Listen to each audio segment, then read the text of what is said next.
Hello, aujourd'hui on part pour la Suisse et ses paysages enneigés. Aujourd'hui, je voulais vous parler d'une œuvre de saison et évidemment dans le thème de Noël. Je l'avais redécouverte pendant l'exposition de Sophie Calle au musée d'Orsay, car elle a révélé un petit secret que je vous confierai plus tard dans la vidéo. Littéralement, en allemand, c'est paysages enneigés, mais je ne sais plus comment ils l'ont traduit en français, je vous le mettrai là sur la vidéo. Et c'est une œuvre réalisée par l'artiste suisse Kuno Amiet en 1904. Pour la petite biographie, car je pense pas que vous le connaissez, il est né à Soleure en Suisse en 1868 d'une mère au foyer et d'un père archiviste, historien et secrétaire de la chancellerie cantonale, rien que ça. Et assez tôt, il va commencer son éducation artistique en suivant des cours de Frank Büchser, je ne sais pas comment le prononcer, je suis désolée monsieur. Et en suivant des cours à l'Académie de Munich, puis il va décider d'aller à Paris, notamment pour suivre les cours de l'Académie Julian. Mais en fait, tout au long de ses études, il trouve pas d'inspiration, il n'a pas encore sa révélation artistique, il trouve pas encore quelque chose qui le fait vibrer, on va dire.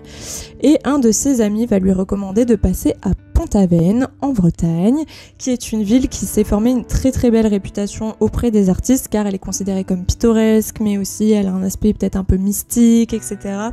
Bref, ça va être une grosse source d'inspiration pour certains artistes, notamment Gauguin, mais ici il n'y a pas forcément de lien, il y va pas parce que Gauguin y est allé, voilà, il y va vraiment sur les conseils d'un ami et parce que la réputation de la ville fait qu'il y va. Et c'est évidemment là-bas qu'il va trouver l'inspiration et que ses toiles seront, si j'ose dire, d'une meilleure qualité. Enfin, on sent que ça lui a débloqué un truc, quoi. Quelques années plus tard, il se marie et il déménage dans le canton de Berne et c'est là qu'il réalise cette œuvre. Comme c'est un passionné de ski, c'est pas si étonnant de trouver dans ses toiles le thème de l'hiver, de la neige, etc. Ce qui est intéressant chez lui, c'est qu'habituellement l'hiver, c'est plutôt mélancolique, hostile, triste. On a la fameuse dépression saisonnière, etc. Mais chez lui, c'est pas forcément le cas. On a une ambiance lumineuse, enjouée, et il reconstitue le lieu de manière presque abstraite avec cette colline de neige qui prend énormément de place sur la surface du tableau. C'est d'ailleurs l'une de ses plus grandes toiles et il met surtout en avant la neige et on se retrouve presque dans un monochrome de blanc, mais c'est sans compter la présence de ce skieur qui avance progressivement dans la neige. Sa présence, ça permet d'apporter un peu de vie dans le tableau, de nous donner une échelle aussi de cette impressionnante colline et ça va, il a l'air de pas trop être en grande difficulté même si la surface neigeuse est impressionnante.